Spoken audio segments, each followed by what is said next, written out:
দেখেন, আমেরের জীবনে অনেক বড় স্বপ্ন ছিল, সে হজ করতে যাবে, সে কাবাগর তাওয়াফ করবে, এটা তার স্বপ্ন ছিল। এবং গত পরশুদিনই তার হজের ফ্লাইট ছিল। সে যখন এয়ারপোর্টে আসলো, পাসপোর্টে নিরাপত্তাজনিত কিছু সমস্যার কারণে তাকে একটু দাঁড় করিয়ে রাখা হলো। সমস্যার সমাধান যখন হলো, তাকে যখন ছেড়ে দেওয়া হলো, তখন আসলে অনেক দেরি হয়ে গেছে। কারণ আমেরের সাথে অন্যান্য যে হজ যাত্রী, তারা এতক্ষণে বিমানে উঠে গেছে এবং বিমানের দরজা ভিতর থেকে বন্ধ করে দেওয়া হয়েছে। তখন সেই এয়ারপোর্টের অফিসাররা সেই পাইলটের সাথে কথা বলল, পাইলটের সাথে যোগাযোগ করলো, পাইলটকে বলল যে দেখেন, একজন হজ যাত্রী নিরাপত্তাজনিত কিছু সমস্যার কারণে বিমানে উঠতে একটু দেরি হয়ে গেছে, তাকে একটু বিমানে উঠিয়ে নেন। সে বিমানে উঠতে পারে নাই।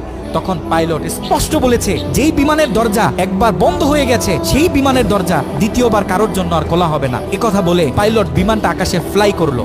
সেই অফিসাররা তখন আমেরকে বুঝাইতেছে, দেখো বিমান তো চলে গেছে, তুমি আর যেতে পারবে না, তুমি বাড়িতে চলে যাও, নেক্সট টাইমে তুমি হজে যাওয়ার জন্য ট্রাই করো। তখন সে আমাদের মুসলিম ভাই, সে হজ যাত্রী, সে কি বলেছে জানেন? সে বলেছে, আমি